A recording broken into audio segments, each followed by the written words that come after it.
जब तक ना हो तब तक जीव एक क्षण भी शिव नाम नहीं ले सकता।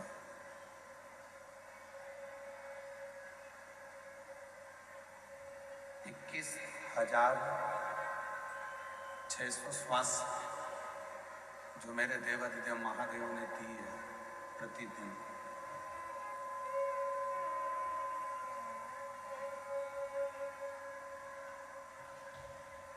उन 21,600 श्वास में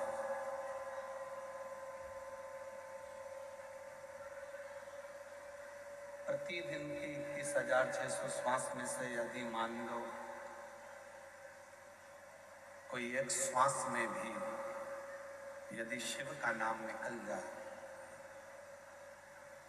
भगवान शंकर का नाम निकल जाए, तो ये मानकर चलिए कि हमारी 21,600 श्वास सब शिव की हो गई। क्यों? क्योंकि हमारे सनातन धर्म में भगवान को भोग लगने वाला जो प्रसाद होता है वो एक थाली में लगकर भगवान के सामने जाता है।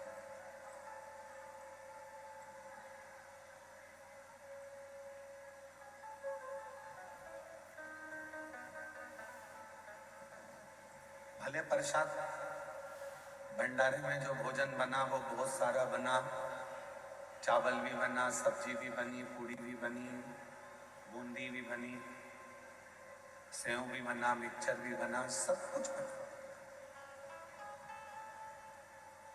पर भगवान के सामने जितना भोजन बनता है वो सब भगवान के सामने नहीं जाता, भोग लगने के लिए नहीं जाता।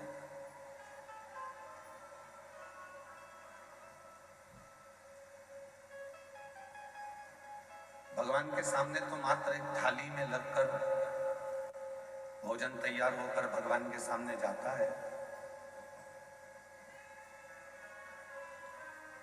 और भगवान के सामने जो भोजन पहुंचा फिर उसी भोजन को लाकर बड़े बड़े जो बर्तनों में भोजन तैयार किया गया है उसमें उसको डाल दिया जाता। मतलब वो सारा की सारा प्रसाद बन गया। थोड़ा सा भोजन भगवान के सामने गया और थोड़ा सा भोजन भगवान के सामने जाने पर वो पूरा की पूरा प्रसाद पूरा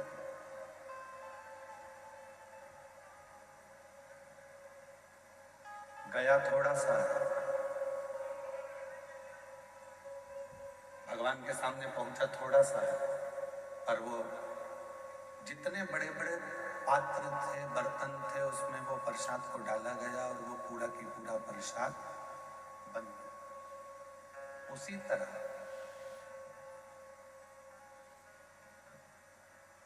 शिव महापुराण की कथा कहती है यही तरीका हमारी 21,600 श्वास का।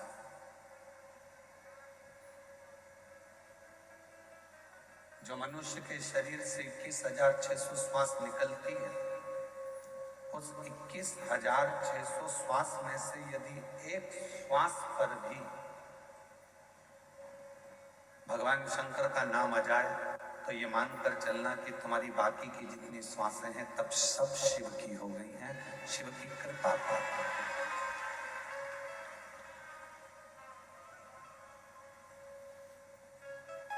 और तेरी कृपा बिना ना हिले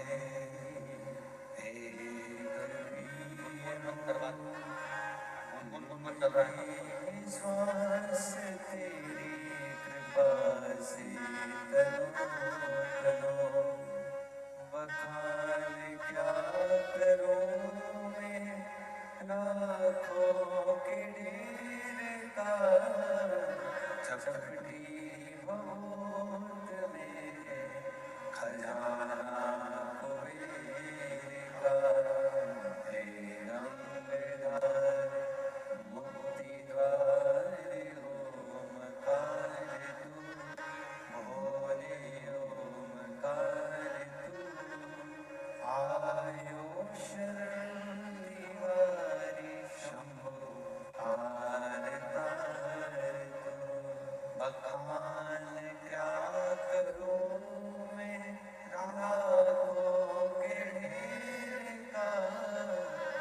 घटी भूत में खजाना कुबेर का हे अंगहार मुक्ति द्वार ओमकार तू भोले ओमकार तू आयो शांति हरि शंभो तारता।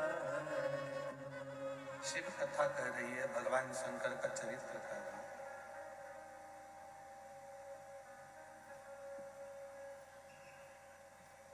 शिव महापुराण की पवित्र कथा कर रहे हैं। जितनी श्वासें मिली है, जितना भजन करने के लिए परमात्मा ने ये शरीर दिया है, उन श्वासों को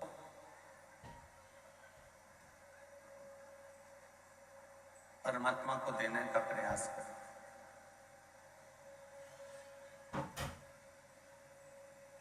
जब भगवान शिव जी का विवाह मां पार्वती जी के साथ में हो रहा था,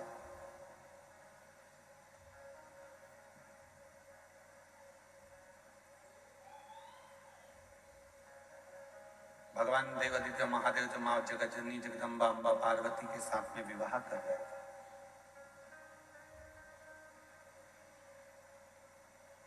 तो पार्वती जी ने भगवान शिव जी से पूछा,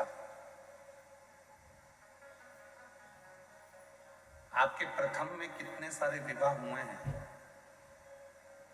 कभी मैं उमा बनकर आई हूं, कभी मैं कात्यायनी बनकर आई हूं, कभी मैं कुष्मांडा बनकर आई हूं, कभी मैं स्कंदा बनकर आई हूं, कभी मैं महागौरी बनकर आई हूं, कभी मैं सती बनकर आई हूं, कभी मैं बगलामुखी बनकर आई हूं, तो कभी मैं धूमावती बनकर आई हूं, कभी मैं कमला बनकर आई हूं। ऐसे मेरे कितने कितने जन्म हो गए, और इतने सारे जन्म मेरे ऐसे ही निकल गए। इसके बाद में मेरा यह अब जन्म मिला है, हिमालय राज के घर में मैं पार्वती बनकर जन्मी।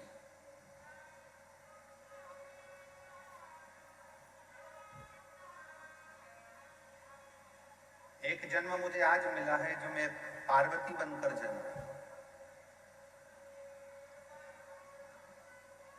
प्रभु, अब मैं ये चाहती हूं कि आगे के कोई जन्म मुझे ना मिले, और ये जन्म मेरा आखिरी हो, और ये जन्म मेरा आपके साथ में रहे। मैं ना मरूं, ना फिर जन्म लूं, ना फिर मृत्यु के काल में जाऊं, और ना फिर मेरा कभी जन्म।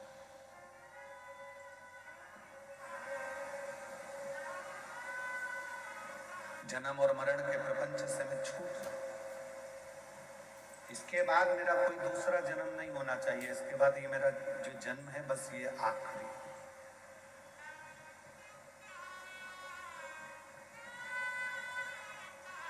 शिवजी ने कहा, पार्वती,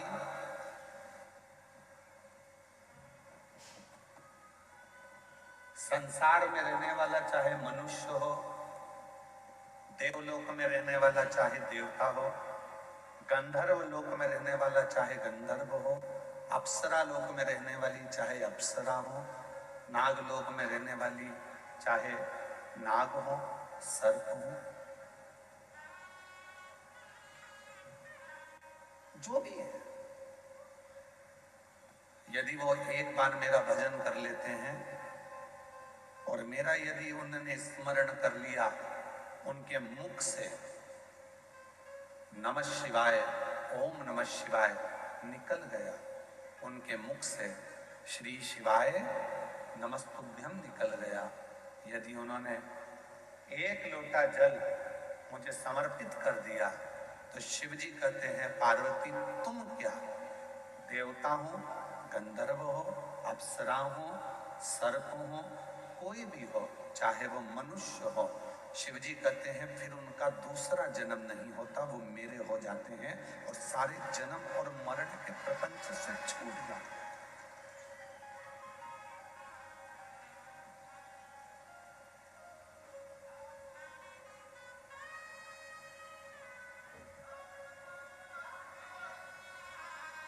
जन्म और मृत्यु के प्रपंच से मनुष्य जब तक नहीं छूटता जब तक वो शिव का भजन ना करे।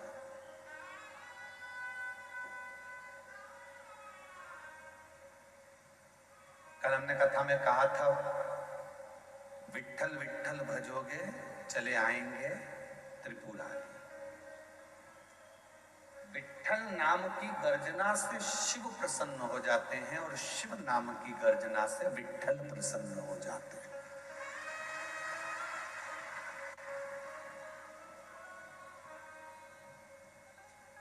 कोई राम जी को भजने वाला है, कोई कृष्ण जी को भजने वाला है, कोई दत्त को भजने वाला है, कोई भगवान को भजने वाला है, 33 कोटि देवताओं का कोई भजन करने वाला है। और अगर वो शंकर को नहीं भजता, शिव का भजन नहीं करता, शिव को नहीं मानता, तो उस पर कभी कोई देवता कृपा नहीं करता। आप देवी की आराधना करते हो, करो, पर आपको शिव को मानना पड़ेगा। आप राम जी की आराधना करते हो तो आपको शिव को मानना पड़ेगा। आप दत्त की आराधना करते हो तो आपको शिव को मानना पड़ेगा।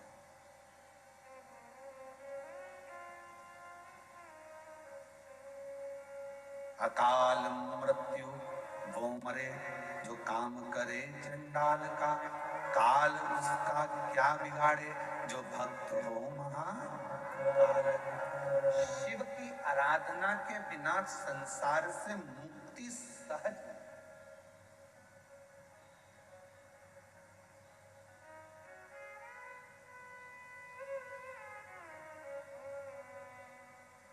भगवान शंकर की आराधना के बिना आप मुक्त नहीं हो सकते।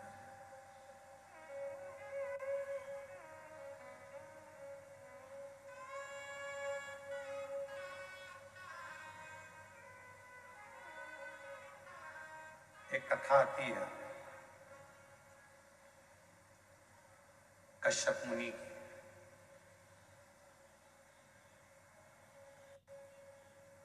असुरों ने, राक्षसों ने पूरे देवताओं के लोक को अपना बना लिया।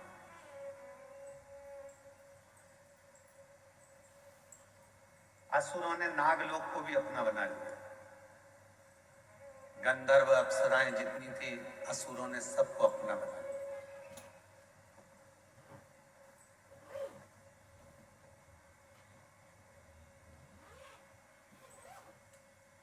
जब सारे देवताओं का देवलोक चले गया, इंद्र का सिंहासन चले गया, अप्सराओं का लोक चले गया, गंधर्वों का लोक चले गया, सब कुछ जब चला गया, तब असुर पाताल लोक में जाने लगे।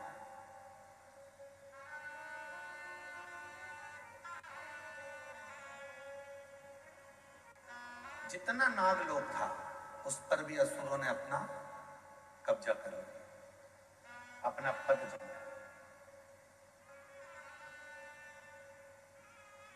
सब घबरा गए, कहां जाएं कहां जाएं कहां जाएं। तब शेषनाग भगवान, जो शेषनाग जी देखे आपने, भगवान विष्णु जी जिनके ऊपर शयन करते हैं, शेषनाग। शेषनाग भगवान की धर्म पत्नी। कल आपको बताया था वासुकी नाग की धर्म पत्नी सतशीर्षा। क्या नाम बताया था? जम के बोलो जरा। सतशीर्षा। जब गर्भाशय में या रजो धर्म के समय पर कोई तकलीफ होती है, तब सतशीर्षा माता का स्मरण किया जाता है। सतशीर्षा ये वासुकी नाग की धर्म पत्नी। शिव जी के गले में जो नाग पड़ा होता है, सर्प रहता है, उनकी धर्म पत्नी का नाम है शतशीर्षा। अब दूसरा प्रसंग आया है जब असुरों ने देवताओं का भी सिंहासन छीन लिया, अप्सराओं का भी राज्य चले गया और गंधर्वों का भी चले गया। सब जगह से जब लोग अपना राज्य चले गया, तब असुर पाताल लोक में गए। और पाताल लोक में जब गए तो नागों के लोक पर भी उन्होंने कब्जा कर लिया।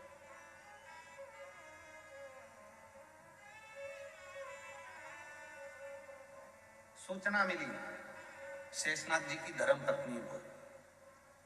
शेषनाग जी की धर्मपत्नी का नाम था नागलक्ष्मी।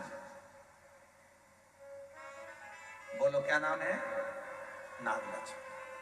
अब कोई आपसे पूछे तो आप उत्तर दे सकते हो कि वासुकी नाग की धर्मपत्नी का नाम है सतशीर्षा और शेषनाग की धर्मपत्नी का नाम है नागलक्ष्मी।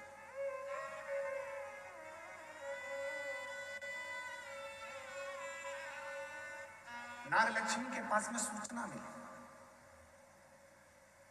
और माता नागलक्ष्मी के पास में जब सूचना मिली कि देवताओं का सिंहासन चले गया, गंधर्वों का चले गया, अप्सराओं का चले गया, नागलोक चले गया, असुरों ने चारों तरफ हाहाकार मचाकर सब दूर कब्जा कर कर रख लिया, तब माता नागलक्ष्मी के पास में सूचना गई। तो माता नागलक्ष्मी शिव की परम उपासक,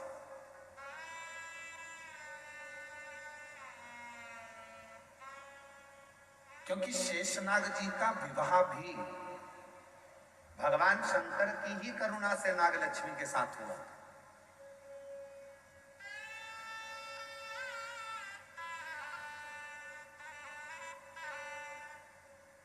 नागलक्ष्मी के पास में जब बात रही तो नागलक्ष्मी ने विचार किया कि ये ऐसा प्रसंग है तो चिंता मत करो, शिव जी की आराधना करो, सब शंकर की साधना करो। पर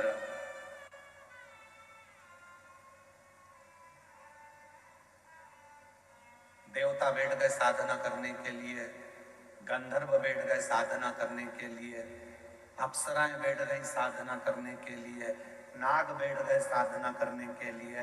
परशु महापुराण की कथा कहती है, मेरे भोले बाबा जितना तप से प्रसन्न नहीं होते, मेरे भोले बाबा जितना साधना से प्रसन्न नहीं होते, मेरे भोले बाबा जितना किसी नियम से प्रसन्न नहीं होते, मेरे भोले बाबा जितने किसी अनुष्ठान से प्रसन्न नहीं होते, उतने मेरे भोले बाबा एक लोटा जल से प्रसन्न हो जाते हैं, शिव नाम लेने से प्रसन्न हो जाते हैं। मन की निर्मलता से, भोले मन से, पवित्र मन से, हृदय से, कोमल मन से, जो भोले मन से शिव को पुकार लेता है, मेरे भोले बाबा उसमें प्रसन्न हो जाते हैं।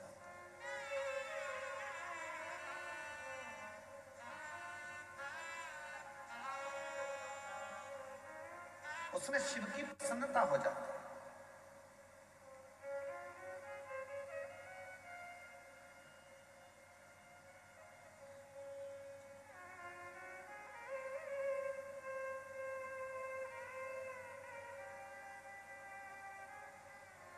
यदि कोई भगवान शंकर की कथा में डूबा हुआ है, भगवान शंकर की साधना में डूबा हुआ है, भगवान शंकर की भक्ति में डूबा हुआ है, आप उसमें अर्चन दे रहे हो तो आपको तकलीफ थोड़ी भोगना पड़ सकती है। पर यदि शिव भक्ति में अगर कोई डूबा हुआ है और उसको थोड़ा सा सहयोग दे रहे हो तो आपकी जिंदगी संवर सकती है, आपका जीवन कृतार्थ हो सकता है। शिव महापुराण का एक नियम है, आप लोगों को पहले भी बताया कि अगर कोई कथा सुन रहा है, आप सब जितने लोग ये आगे बैठे हैं ना, हम जानते हैं कि तुम सब और जितने इन पंडालों में बैठे हैं, कई तो पूरी रात से इंतजार कर रहे होंगे और कई 2 बजे रात को नहाकर स्नान कर कर 3 बजे 4 बजे घर से निकले होंगे, तब जाकर ये कथा के पंडाल में आगे जाके बैठे।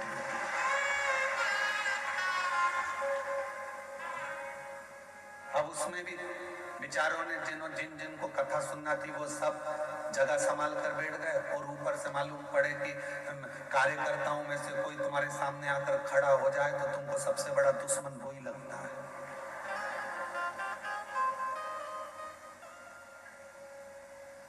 2.5 घंटे की कथा है और उसमें भी तुम मेरे सामने आकर खड़े हो गए, मैं तुम्हारे पाँव पड़ती हूँ, तुम हट जाओ या बैठ जाओ। अच्छा, अभी हमारे डॉक्टर सुजय विखे पाटिल जी कह रहे थे, माइक पे इशारे में कह रहे थे, देखो उनकी समझ देखिएगा। मैं डॉक्टर सुजय विखे पाटिल जी को इसके लिए मैं बहुत बहुत धन्यवाद दूं। उनकी समझ देखिएगा कि उन्होंने माइक पे बीच में बहुत लोग खड़े थे, साइड में खड़े थे, तो सबको इशारा कर कर कहा नीचे बैठ जा, नीचे बैठ जा, नीचे बैठ जा। मैं डॉक्टर सुजय विखे पाटिल जी को इसके लिए धन्यवाद दूंगा कि कार्यकर्ताओं पर आपका कमांड और कार्यकर्ताओं को मार्गदर्शन देना कि नीचे बैठ जाओ, कम से कम पीछे वालों को देखने में, पीछे वालों को सुनने में, पीछे वालों को समझने में दिक्कत नहीं। एक सही नेतृत्व करने वाले के जीवन में ये चीजें अगर रहती है तो वो निश्चित है शिव की कृपा से बहुत उच्च पद पर जाकर विराजमान हो। ये छोटे छोटे मार्गदर्शन, छोटे छोटे। क्यों खड़े हो? पीछे वालों को तकलीफ हो रही होगी तुम्हारे खड़े रहने से, बैठ जाओ। 2 घंटे की कथा है, खड़े रहना है तो तुम्हारी दुकान पर जाके खड़े हो जाना, थोड़ी देर बैठ जाओ। यहाँ तो कितना सुंदर कहा है, 3 जगह पर बैठने से कुछ ना कुछ लेकर ही जाते हो। पहला है अपने माँ बाप के पास बैठोगे, कुछ नहीं तो आशीर्वाद लेकर ही जाओगे। दूसरे नंबर पर परमात्मा के पास में या शिव की कथा में अगर कहीं बैठ गए तो कुछ ना कुछ लेकर ही जाओगे। और तीसरा, सदगुरु की शरणागति में गुरु के चरणों में जाकर बैठ गए तो कुछ नहीं तो ज्ञान या आशीर्वाद तो लेकर जाओगे ही, कुछ तो प्राप्त हो, कुछ तो मिले। और बाबा मैंने तेरे ही भरोसे, बाबा तेरे ही भरोसे हवा विच उड़ती जावांगी, बाबा डोर तो छड़ना में कंठी जावांगी। भोले मैंने तेरी पतंग, शंभो मैं तेरी पतंग, हवा विच उड़ती जावांगी, बाबा डोर तो छड़ना में कंठी जावांगी। शिव कथा कर रही शेषनाग भगवान की धर्म पत्नी नाग लक्ष्मी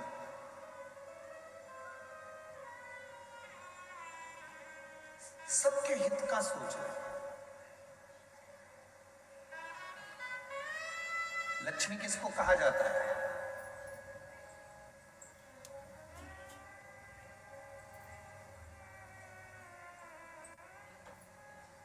जम के बोलिए, लक्ष्मी किसको कहा जाता है? भगवान विष्णु जी की धर्मपत्नी को? उत्तर दो जल्दी। लक्ष्मी किनको कहा जाता है? भगवान नारायण जी की धर्मपत्नी को। लक्ष्मी किनको कहा जाता है? जो समुद्र मंथन में से निकली 14 रत्न में से एक रत्न को। लक्ष्मी किसको कहा जाता है? जो तुम्हारी जेब में पैसा बनकर रखी है उसको। लक्ष्मी किसको कहा जाता है? जो तुम्हारी प्रॉपर्टी है, तुम्हारी दौलत है, तुम्हारी संपदा है उसको। लक्ष्मी किसको कहा जाता है? जो तुम्हारी फैक्ट्री है, तुम्हारा धन है, तुम्हारी गाड़ी है, तुम्हारा बंगला है उसको।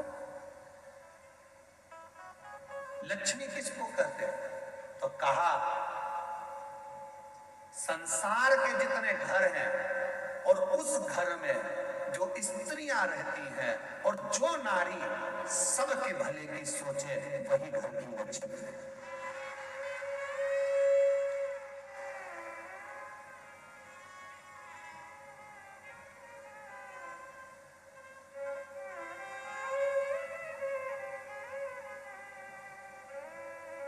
जो नारी सबके भले की सोचे, सबके हित की सोचे, वो लक्ष्मी।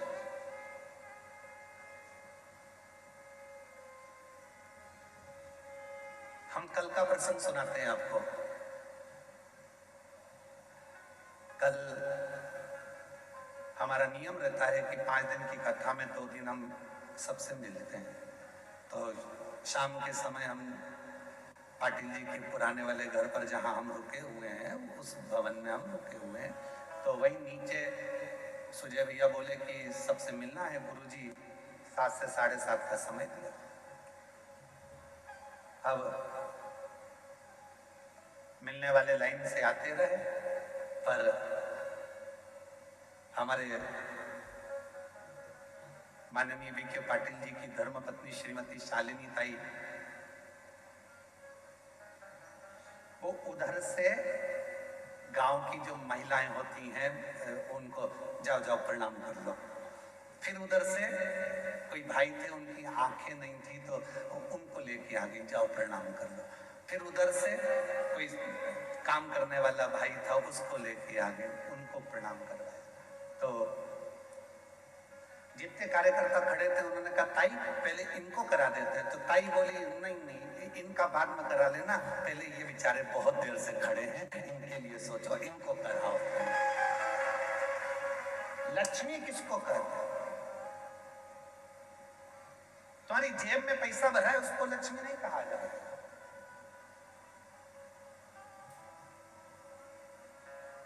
लक्ष्मी का सबसे बड़ा उद्देश्य घर में जितनी नारियां हो, जिसके घर में जो स्त्री हो, और वो स्त्री यदि वो नारी सबके हित का सोचे तो समझ लेना वो घर की लक्ष्मी है, जो सबके लिए सोचे। सबके लिए। क्यों तुमने खाना खाया? क्यों तुमने पानी पिया? गाड़ी बाद में चलाना, चल पहले पानी पी ले, चल ये काम कर ले, तू तू ले थोड़ा सा कुछ खा ले, ले कुछ पा। ये लक्ष्मी का भाव।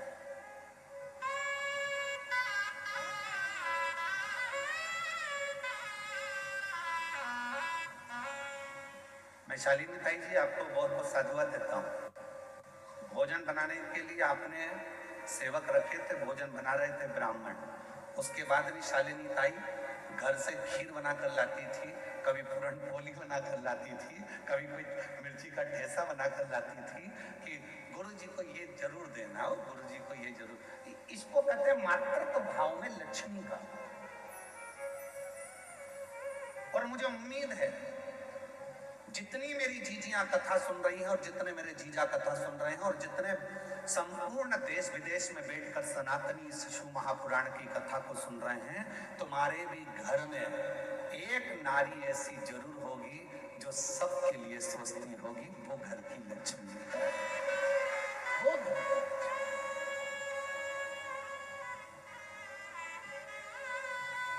सर्वे भवन्तु सुखी, सबके लिए जो सोचे। सबके घर में एक स्त्री एक नारी, वो माँ हो, ताई हो, भाभी हो, काकी हो, बहन हो, बेटी हो, चाहे वो घर की बहू हो, चाहे वो घर की बेटी हो, कोई भी घर में कोई ना कोई एक नारी, घर में कोई ना कोई एक सदस्य ऐसा होता है जो सबके लिए सोचता है। समझ लेना कि तुम्हारे घर में अगर आज संपदा आ रही है, तुम्हारे घर में चार चांद लगा है, तुम्हारे घर में अगर पैसा आ रहा है, तुम्हारे घर में वैभव आ रहा है, तो समझना इसी लक्ष्मी के बल पर आ रहा है, जो किसी ना किसी रूप में सबका सोच। सर्वे भवन्तु सुखी, सबके हित का।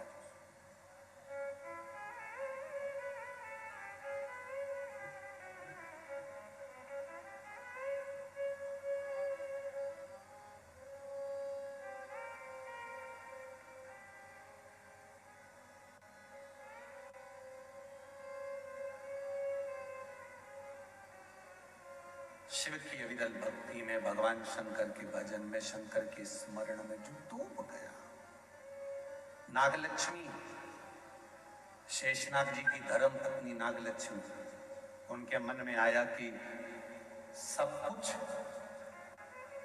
असुरों ने आक्रमण कर कर ले लिया, घबराना नहीं। नागलक्ष्मी ने देवताओं से कहा कि तुम भी मत घबराओ, नागलक्ष्मी ने नागों से कहा तुम मत घबराओ, नागलक्ष्मी ने अप्सराओं से कहा कि तुम मत घबराओ, नागलक्ष्मी ने गंधर्वों से कह दिया कि मत घबराना, और नागलक्ष्मी ने पृथ्वी पर मनुष्य से कह दिया कि तुम्हें घबराने की जरूरत नहीं है, तुम एक काम करो, शिव की आराधना करो, शंकर की साधना। जो कोई नहीं दे सकता वो शिव दे सकता, जो कोई नहीं कर सकता वो शिव कर सकता है। तुम्हारी जिंदगी का कितना भी कोई अड़चन वाला काम है, कितना भी अड़चन डला हुआ काम है, कितनी भी अड़चन आ रही हो उसमें, कितनी भी अड़चन, कितना भी अड़चन का काम क्यों ना हो, 5 दिन है तुम्हारे पास समय।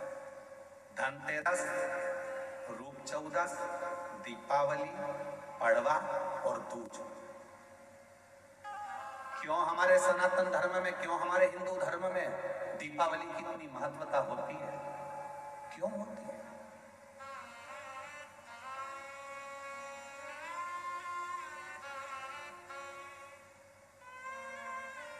सारी सिद्धियां इन 5 दिन में व्यक्ति अगर कर लेता है तो उसके जीवन में बहुत कुछ फल प्राप्त हो जाता है।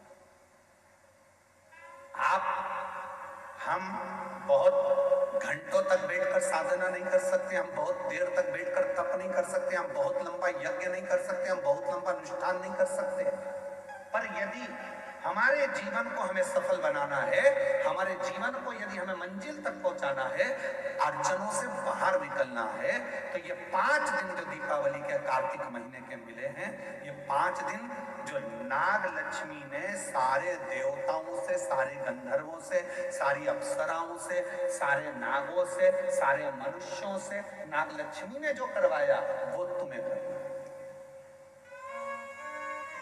क्या करा था नागलक्ष्मी ने? देख लिया था कि सारी सत्ता चली गई, वैभव चले गया, धन चले गया।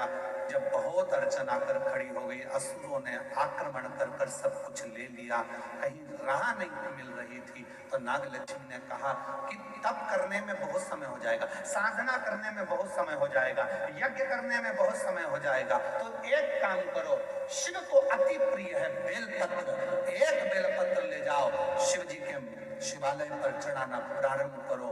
शिवालय कहां ढूंढे? तो नागों ने नाग लोक में जो नागेश्वर थे उन पर चढ़ाए, बैकुंठ में जो बैकुंठेश्वर थे देवताओं ने वहां चढ़ाए, ब्रह्मलोक में जो ब्रह्मेश्वर थे ब्रह्मेश्वर पर चढ़ाए,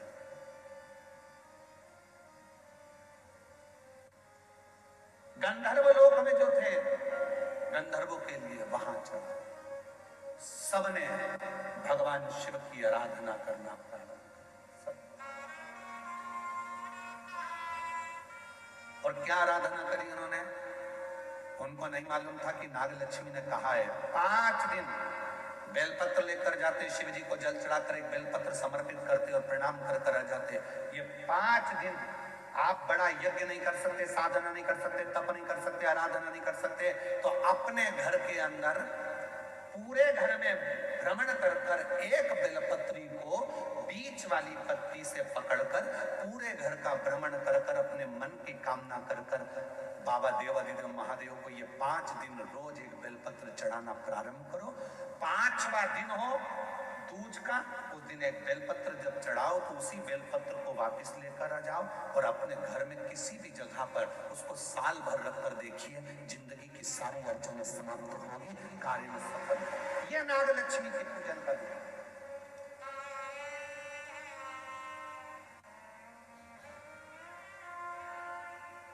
सारी समस्या का हल एक लोटा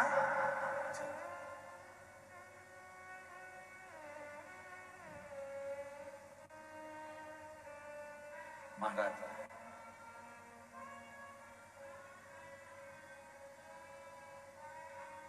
नागलक्ष्मी ने सबसे कहा कि साधना करो, भगवान शिव को रिझाओ। सब लग गए रिझाने में, कोई तप कर रहा है, कोई साधना कर रहा है, कोई यज्ञ कर रहा है, कोई अनुष्ठान कर रहा है, पर देवता भगवान शंकर राजी नहीं होते। भगवान शंकर तो बड़े निर्मल, भोले, सहज, ये सबसे दूर है। शिव जी तो कहते हैं मेरे को पाना है तो तुझे मेरे जैसा होना पड़ेगा, मैं भोला तू भोला।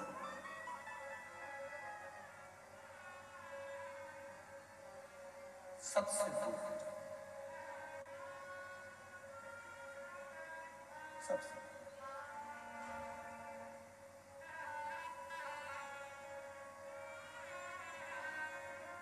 उससे संबंध। ऐसे दयालु नाथ से रिश्ता बनाइए, दयालु नाथ से रिश्ता मिलता रहेगा आपको जो कुछ भी चाहिए, मिलता रहेगा आपको जो कुछ भी चाहिए। ऐसा करिश्मा होगा जो हुआ कभी नहीं, ऐसा करिश्मा होगा जो हुआ कभी नहीं। तेरी दया बनी रहे जब तक है जिंदगी, तेरी दया बनी रहे जब तक है जिंदगी।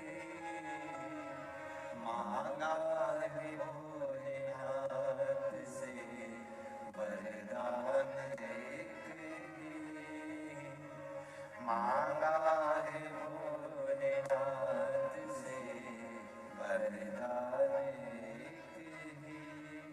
तेरी कृपा बनी रहे जब तक है जिंदगी, मांगा है भोलेनाथ से वरदान एक ही, मांगा है भोलेनाथ से वरदान एक ही। जो मांगोगे वो मिल।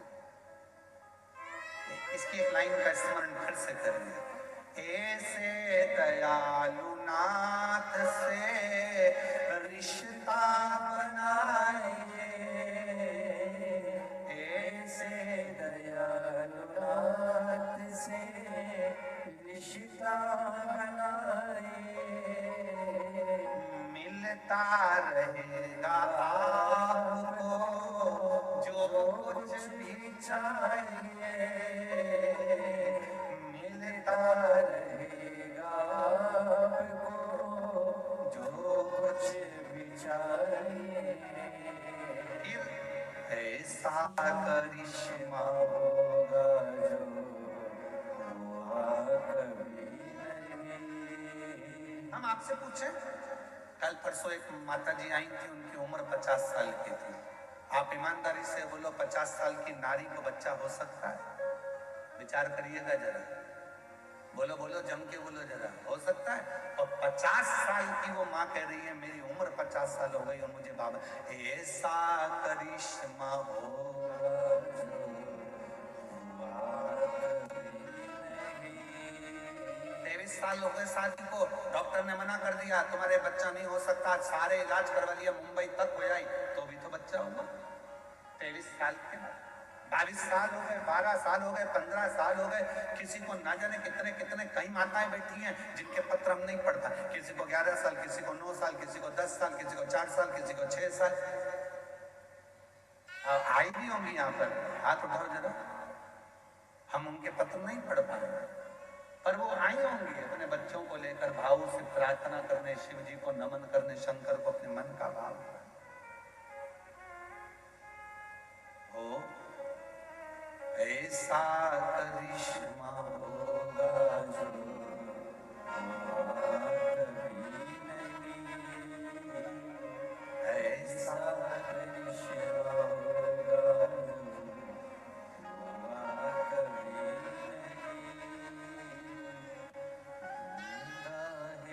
भोलेनाथ से वरदान एक ही, मांगा है भोलेनाथ से वरदान एक ही, मांगा है भोलेनाथ से वरदान एक ही। तेरी दया बनी रहे जब तक है जिंदगी, तेरी दया बनी रहे शिव जी से कहो, दिल से प्रार्थना करो। नागलक्ष्मी ने तुरंत कहा, नागलक्ष्मी बोली कि याद रखो। नागलक्ष्मी ने कहा कि बस इतना स्मरण रखो।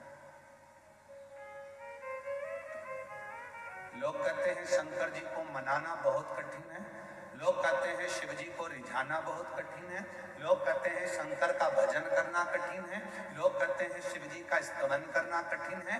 मैं सभी मेरी बहनों से, मेरी जीजियों से, मेरे जीजाओं से, मेरी बेटियों से, बेटाओं से, मेरी बुजुर्ग माता पिताओं से पूछूं,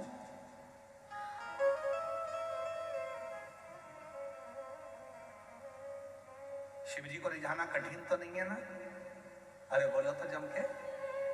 बहुत सरल, जो तुम्हारे घर में है वो बाबा को दे दो। एक लोटा जल नहीं है तो 3 बार ताली बजा दो, 3 बार। ये भी नहीं दे सकते तो मुख से बम बम। ये भी नहीं कर सकते तो शिखर का दर्शन कर। शिखर का दर्शन भी नहीं कर सकते तो उसके मंदिर के सामने से मुस्कुराकर निकल जाओ, उतने में ही मेरा बाबा झोली भर देता है।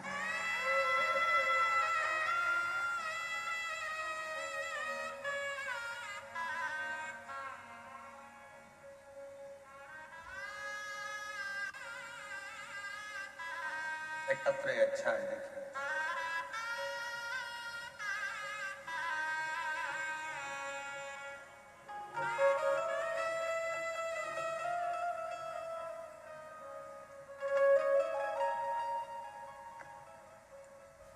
मैं प्रांजलि राजू मालोदे, आयु 16 साल। कहीं बैठे हो तो हाथ हिला सकते। और मेरी बहन है वेदिका राजू मालोदे, आयु 6 साल। हम शिरडी से आए। कहीं बैठे हो तो हाथ हिला सकते हैं, शिरडी से। आप ही हैं? हाँ, आ जाइए, आ जाओ।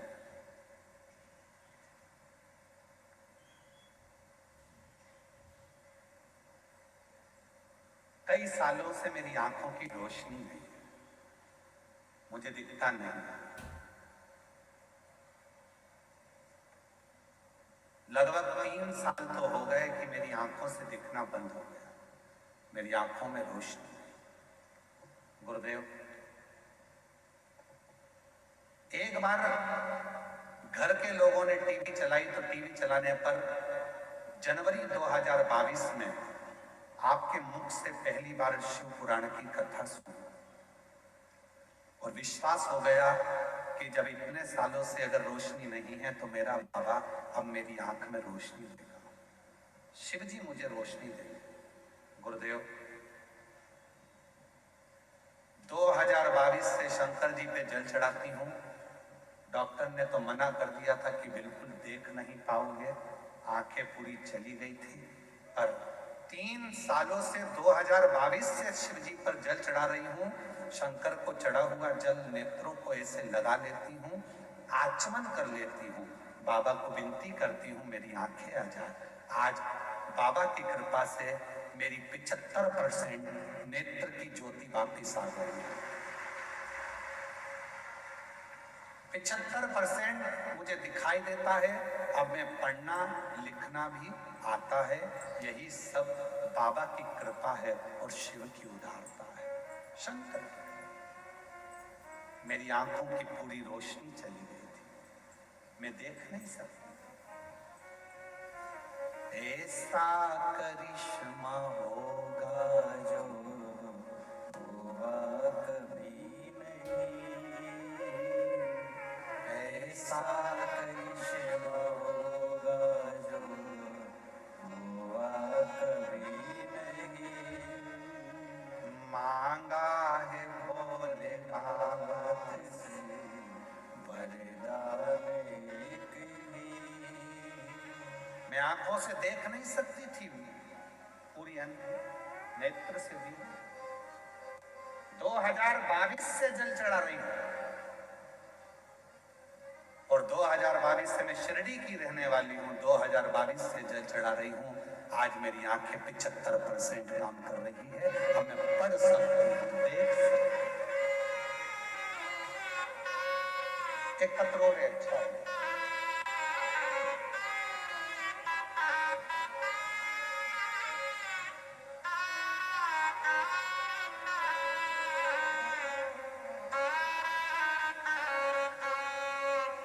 मेरा नाम स्वाति तुकाराम चौधरी। मोबाइल नंबर ये है। श्री रामपुर की रहने वाली माँ शीला शंकर बीखे, माननीय शीला शंकर बीखे जी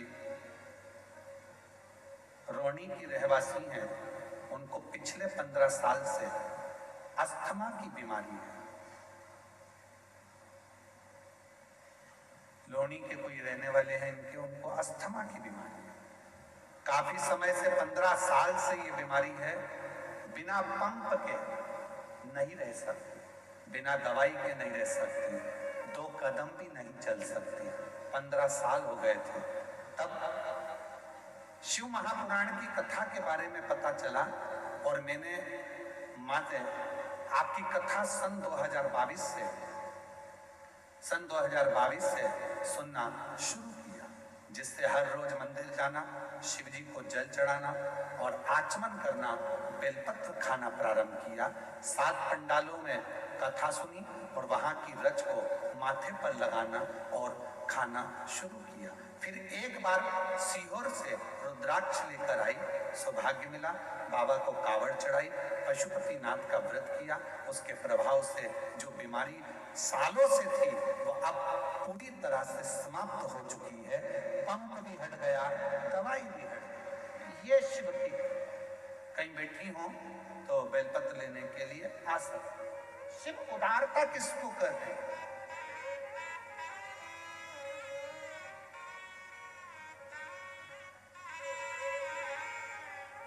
संबंध जोड़ो शिव से।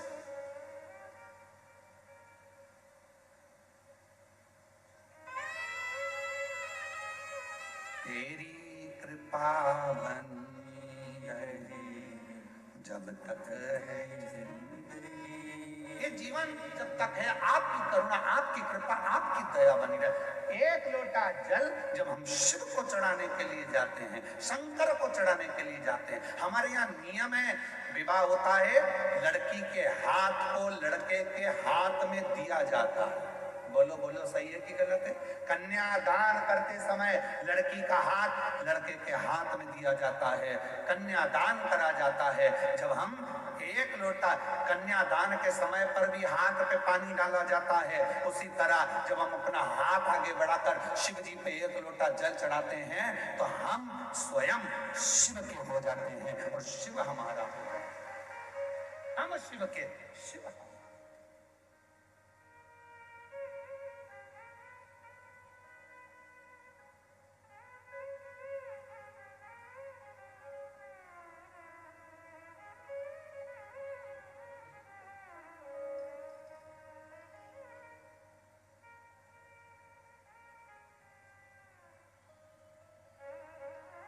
आप शिव के हो, शिवा भगवान शंकर के।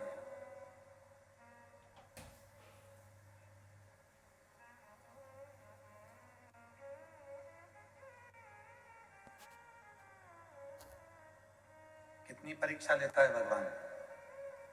कथा चालू होने के पहले 2-4 दिन पहले पानी पानी पानी पानी, और कल भी जल वृष्टि हो, कल भी जल वृष्टि। शिव उदार था।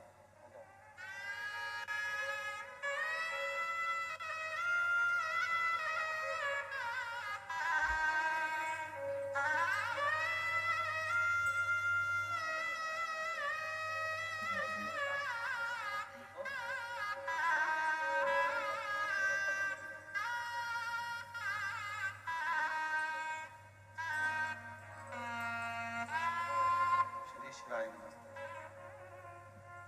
ऐसे दयालु ना से रिश्ता बनाइए, ऐसे दयालुनाथ से रिश्ता बनाइए, मिलता रहेगा आपको जो कुछ भी चाहिए, मिलता रहेगा आपको जो कुछ भी चाहिए। मांगा है भोलेनाथ से वरदान एक ही, मांगा है भोलेनाथ से वरदान एक ही, तेरी कृपा नेत्र नहीं थे, डॉक्टर ने कह दिया था कभी नहीं देख सकती। 5 बेटियां ही बेटियां हैं और 5 बेटियों में से 2 बेटी ऐसी है जिसके जन्म से नेत्र नहीं है, आंखों से दिखता नहीं। पर 3 साल से 2022 से जब से कथा सुनना चालू करी, शिव पे चढ़ा हुआ जल आंखों में लगाना पीना चालू करा, दोनों बेटियों को आंखों में रोशनी आना प्रारंभ हुई और दिखना प्रारंभ।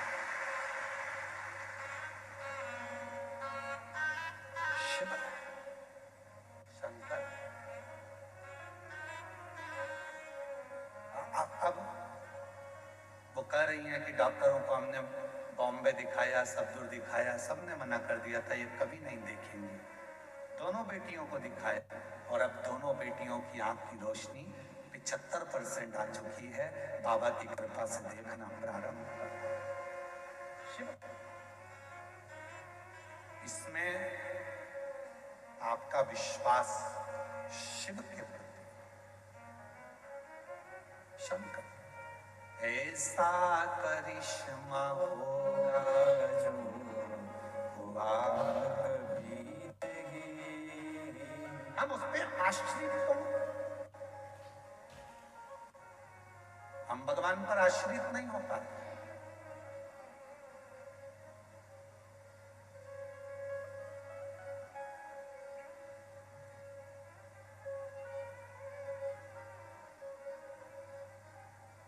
कई लोग कहते हैं शंकर के मंदिर क्यों जाते हैं?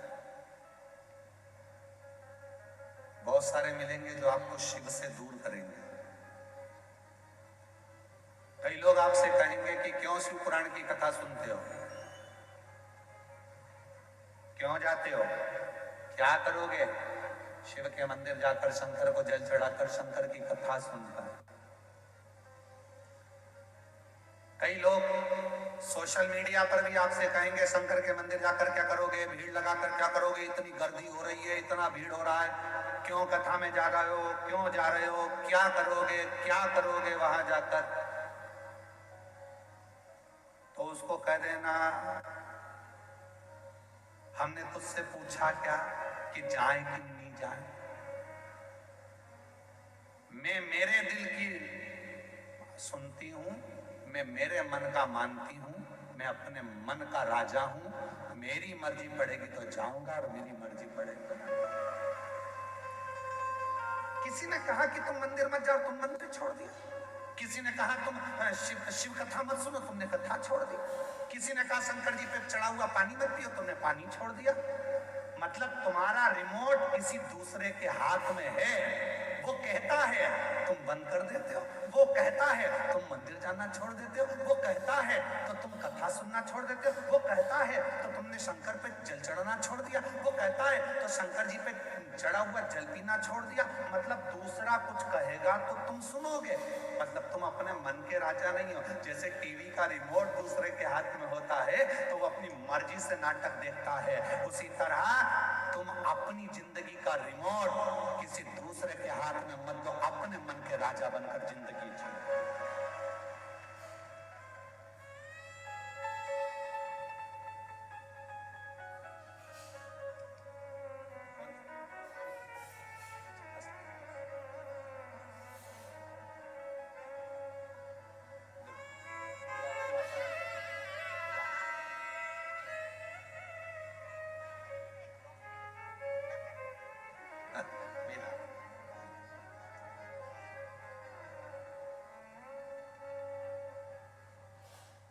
अपना रिमोट किसी को मत दो।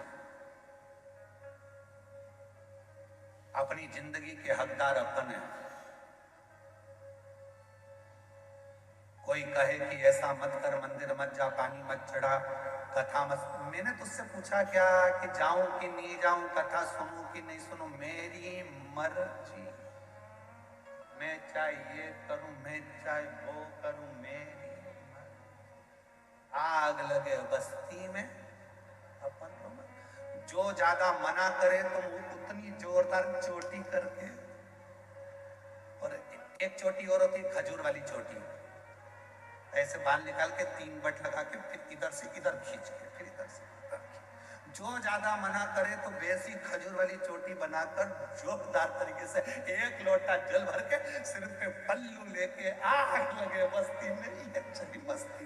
और शिव जी को लोटा भर जल चढ़ा के श्री शिवा अलमस्त होकर जिंदगी।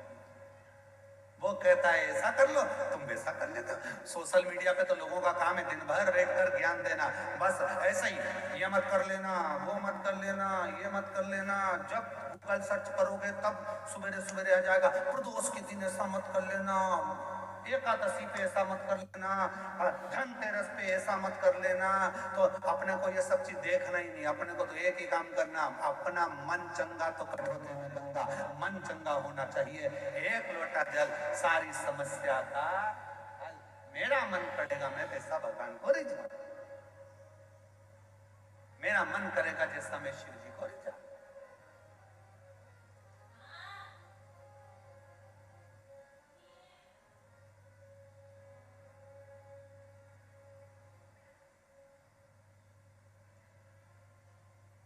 मेरा मन करे तो मैं शिव का भजन करूं। मेरा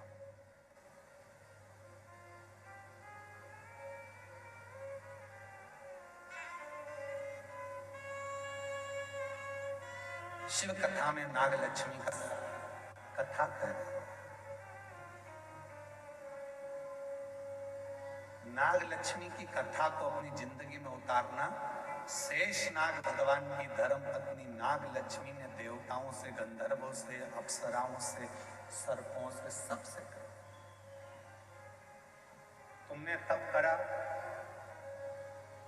तुमने साधना करी, तुमने व्रत किया, यदि तुम्हारा सिंहासन, तुम्हारा पद तुमको नहीं मिला, तुम्हारा कार्य नहीं हुआ, तो नाग लक्ष्मी कह रही है अब एक बेलपत्र लेकर शिव की शरणागति में जाओ। एक बेलपत्र लेकर शंकर जी के पास जाओ।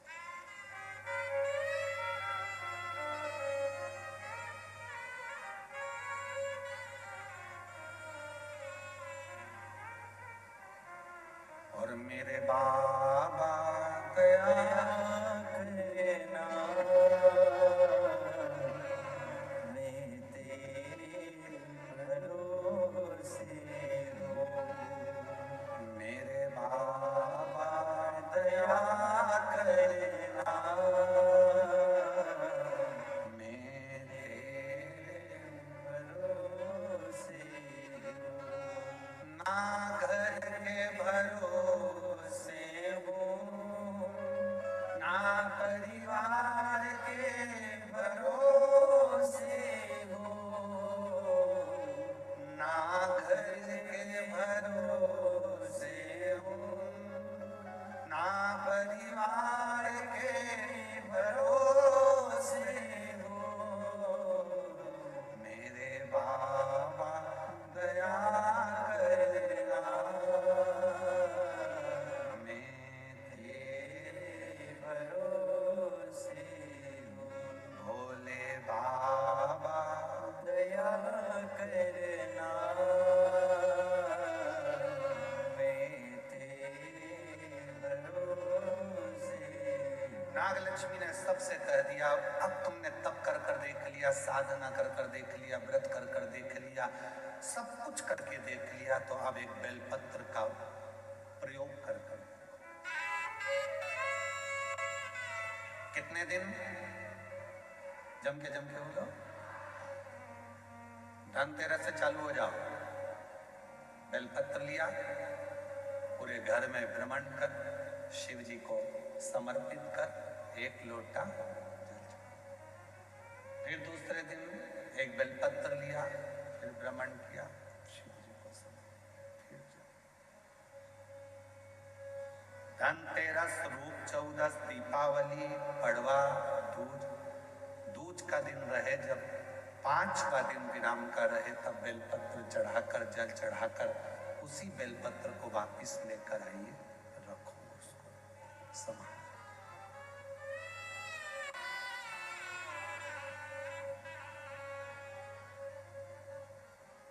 शिव की प्रियता,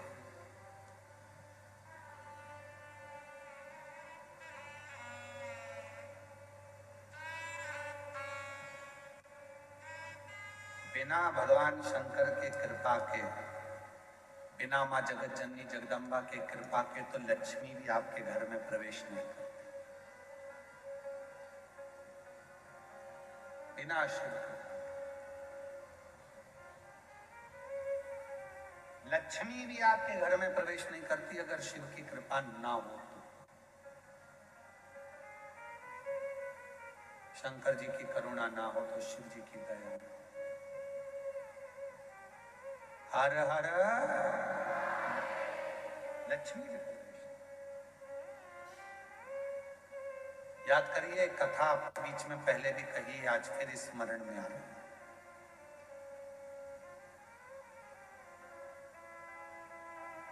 दीपावली पे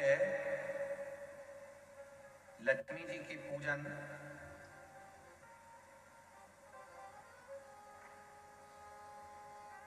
किनके साथ होती है? भगवान विष्णु के साथ होती है क्या? जम के बोलो।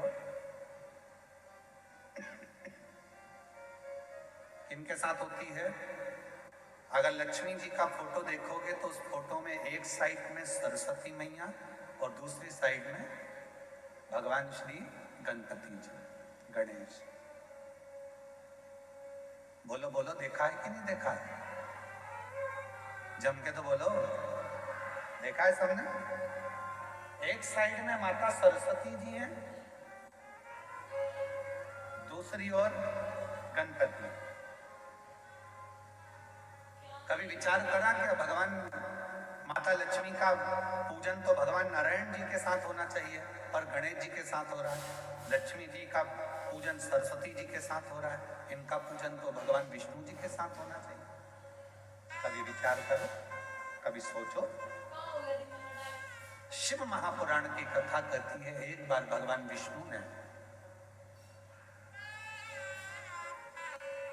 जब लक्ष्मी जी अपना गुणगान कर रही थी भगवान विष्णु के सामने, भगवान नारायण के सामने जब लक्ष्मी जी अपना गुणगान कर रही थी,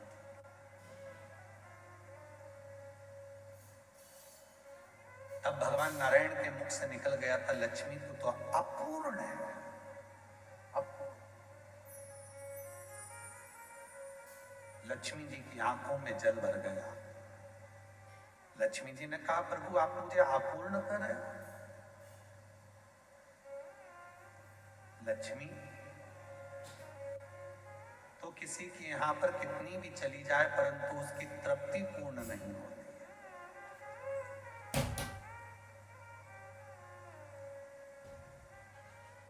कोई मकान बनाता है तो एक कमरा बनाएगा, 2 कमरा बनाएगा, 3 कमरा बनाएगा, 4 कमरा बनाएगा। पहले छोटे से मकान से फिर बड़े मकान में आया और बड़ा मकान भी छोटा पड़ने लगा। अब सोचता है 2 कमरे और होते तो अच्छा, और ये व्यवस्था होती तो अच्छा। तो पूर्ण नहीं, तो अब लक्ष्मी जी की आंख में जल भर गया। आप मुझे अपूर्ण कर रहे हो? हाँ लक्ष्मी, क्योंकि पूर्ण तब होती हो, एक नारी, एक स्त्री तब पूर्ण मानी गई है जब उसकी गोद में संतान, उसकी गोदी में औलाद पूर्ण। लक्ष्मी जी को कहा कि मैं अपूर्ण, हाँ। आंखों में जल भर गया लक्ष्मी जी के, तो लक्ष्मी जी सरस्वती जी के पास में गई। इसीलिए दीपावली पर माता सरस्वती की पूजन भी लक्ष्मी के साथ होती है। माता सरस्वती जी ने पूछा, लक्ष्मी क्यों रो रही हो? क्या हो गया जो इतना रो रही हो? आंख में आंसू भरा है तुम्हारा, जल बह रहा है तुम्हारी आंखों से, हुआ क्या है? क्या हुआ तुमको? काहे के लिए रो रही हो? लक्ष्मी जी ने कहा, आज मेरे पति ने मुझे अपूर्ण कहा। अपूर्ण? हाँ। क्यों टेंशन करती हो? चलो मैं आपको पार्वती जी के पास लेकर चलती हूँ। सरस्वती मैया लक्ष्मी जी को पार्वती जी के पास ले गई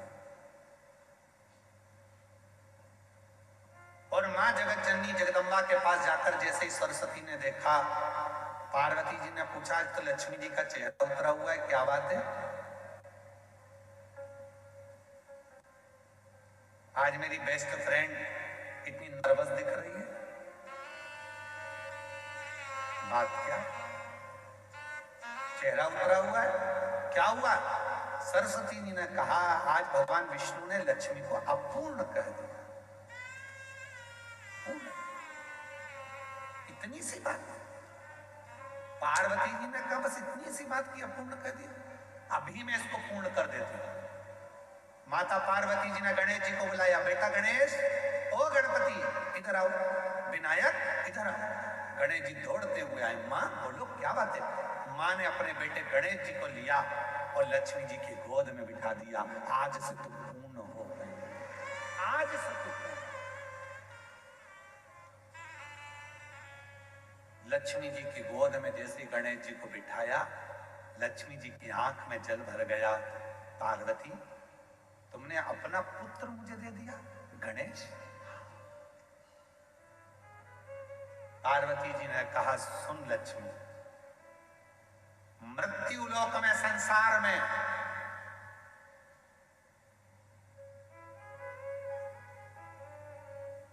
तेरे साथ तेरी पूजन में श्री विनायक, श्री गणेश जी महाराज, गणपति जी बैठेंगे और जिनके घर में लक्ष्मी के साथ गणेश की पूजन होगी, उसके घर में लक्ष्मी पूर्ण विराजमान होगी, वो अपूर्ण नहीं है,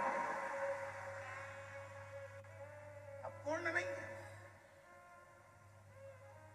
पार्वती जी ने अपने पुत्र गणेश जी को लक्ष्मी जी की गोद में दे दिया और लक्ष्मी, इसलिए दीपावली पर आपने जब भी देखा होगा फोटो लक्ष्मी जी का, इधर सरस्वती जी हैं, इधर गणेश जी हैं, बीच में लक्ष्मी जी बैठी हैं। बिना गणेश जी के लक्ष्मी जी का कहीं पूजन होता ही नहीं है, क्योंकि लक्ष्मी को पूर्ण जब माना जाता है जब वो गणेश जी के साथ।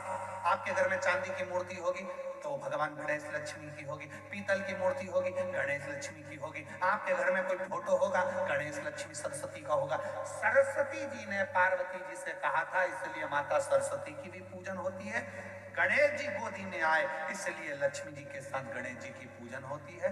लक्ष्मी पूर्ण जब मानी जाती है जब उनकी पूजन श्री गणेश जी महाराज के साथ में होती है, तब लक्ष्मी को पूर्णता के साथ में हमारे घर में विराजमान माना जाता है। कई लोग आपसे पूछते होंगे, बच्चे भी पूछते हैं, क्यों मम्मी भगवान विष्णु के साथ लक्ष्मी की पूजन ना होकर गणेश जी के साथ हो रही? तो बच्चों को बताना पड़ेगा कि गणेश जी के साथ लक्ष्मी की पूजन इसलिए होती है दीपावली पर, क्योंकि वो पूर्ण हो जाती है। लक्ष्मी हमारे यहाँ से कभी जाती नहीं है, स्थिर हो जाती है, स्थिर।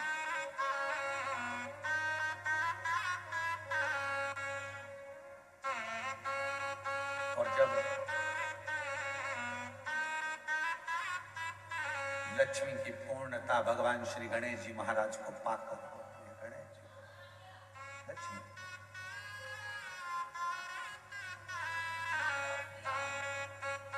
भगवान श्री शेषनाग जी की धर्म पत्नी नाग लक्ष्मी ने सभी देवताओं से कहा कि शिव को बेलपत्र समर्पित, शिव को। और तेरी कृपा का क्या है भरोसा, कब किस पर हो जाए, जरा से हम पर कर दो, जरा से हम पर कर दो। जिस पर भी हो गई तेरी कृपा करुणा, वो भव पार हुआ, भव पार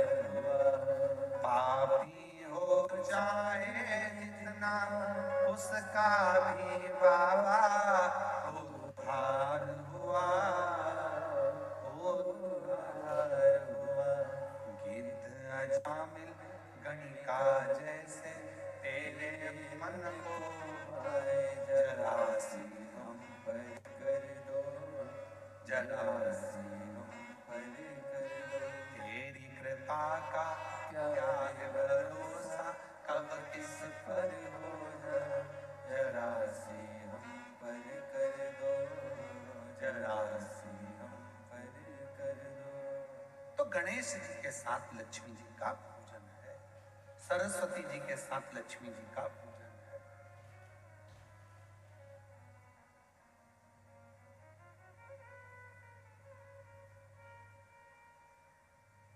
शिव कथा कर,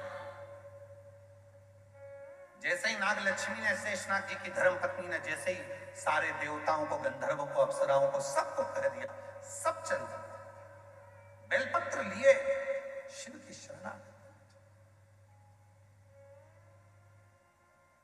अब देखो इतने सारे शिवलिंग का वर्णन हम इस व्यासपीठ से नहीं कर सकते। भगवान ऋषियों ने, ब्रह्मा बृहस्पति जी ने पुखराज का शिवलिंग बनाया, किसी ने पारद का शिवलिंग बनाया, किसी ने स्फटिक का शिवलिंग बनाया, शनि महाराज ने नीलम का शिवलिंग बनाया, चंद्रदेव ने मोती का शिवलिंग बनाया, किसी ने दही का शिवलिंग बनाया, किसी ने मक्खन का शिवलिंग बनाया, किसी ने अन्य अन्य पाषाण का, किसी ने लकड़ी का, किसी ने पत्थर का, सबने शिवलिंग, और सबने शिवलिंग बनाकर एक एक बेलपत्र शंकर को चढ़ाना प्रारंभ किया। 5 दिन तक बेलपत्र शिव को समर्पित करिए।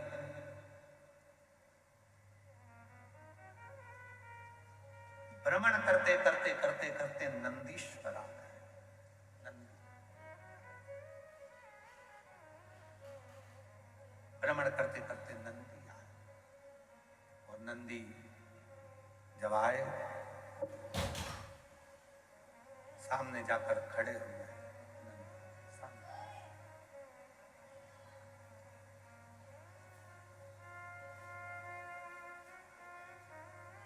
नागलक्ष्मी ने नंदी को देखा तो पूछा कि नंदी, शिवजी को बुलाया था और तुम आए हो? शिव महापुराण की कथा कहती है कि मेरा शंकर भगवान जब भी किसी का कल्याण करने के लिए जाता है तो अपना रूप रखकर नहीं जाता, वो पहले नंदी को भेजता है, और नंदी जाकर जीव का कल्याण करने की बात शिव से कहते हैं, फिर शिव डमरू का नाद कर कर उसका कल्याण करते हैं। शिव करुणा,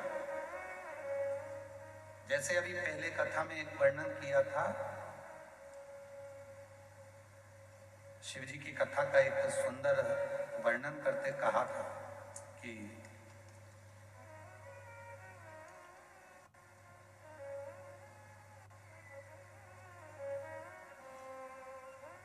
शिव जी के 2 गण ऐसे हैं, एक का नाम है हुंडन और दूसरे का नाम है मुंडन। जम के बोलो कौन कौन से गण हैं? हुंडन और दूसरा मुंडन। शिव जी के ये 2 गण ऐसे हैं, पृथ्वी पर मृत्युलोक में, संसार सागर में, भूमि पर, किसी भी गांव में, किसी भी खेड़े में, किसी भी नगर में, किसी भी कॉलोनी में, किसी भी सोसाइटी में शंकर भगवान के शिवलिंग की प्राण प्रतिष्ठा होती है तो सबसे पहले शंकर भगवान के ये 2 गण जाते हैं, मुंडन और मुंडन। ये देखने के लिए जाते हैं कि प्रतिष्ठा वहां हो गई, और प्रतिष्ठा होने के बाद ये हुंडन मुंडन नंदी से जाकर कहते हैं, नंदीश्वर शिव जी से जाकर कहना, बाबा भोलेनाथ जी से जाकर कहना कि इस कॉलोनी में, इस पृथ्वी पर, इस जगह पर भगवान शंकर की प्राण प्रतिष्ठा हुई। जिस दिन प्राण प्रतिष्ठा होती है उसी दिन शाम का समय, प्रदोष काल का समय, संध्या का समय, शंकर जी नंदी पर बैठकर उस शिवलिंग में जाकर स्थापित हो जाते हैं। ये प्रत्येक शिवलिंग की कथा।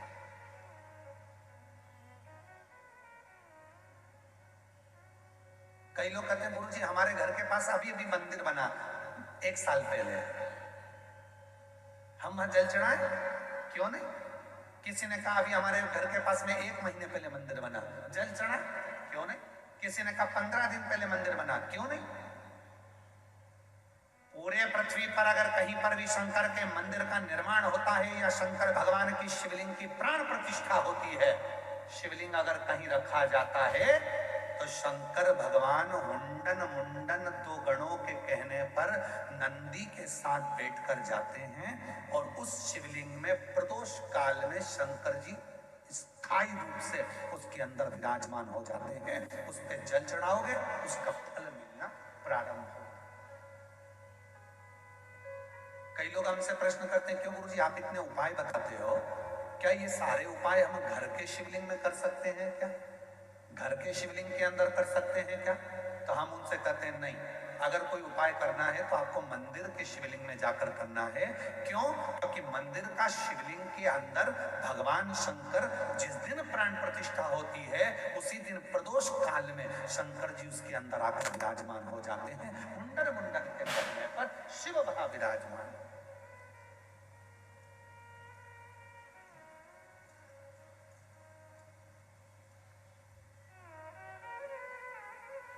तो कहा गुरुजी हमारे घर में जो शंकर जी का शिवलिंग है, हमने कहा वो प्राथमिक चिकित्सा केंद्र है,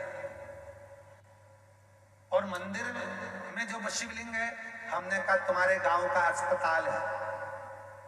और अगर 12 ज्योतिर्लिंग चले जाओ तो हमने कहा फिर वो बड़े सिटी मुंबई पुणे का हॉस्पिटल है ना, बड़ा सारा इलाज एक ही जगह, तो फिर वो छोटा बड़ा फिर बड़ा।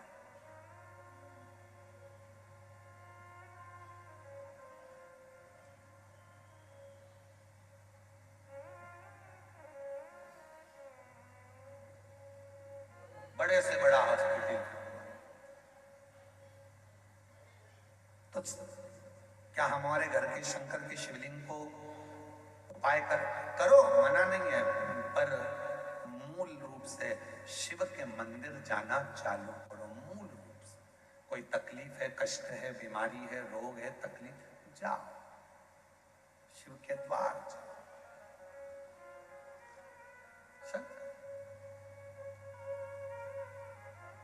वो दुनिया का सारा सुख प्रदान कर देता है, सारा। चाहे वो रावण को सोने की लंका दे दे, चाहे वो भस्मासुर को कंकण दे दे, सब।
बोले बाबा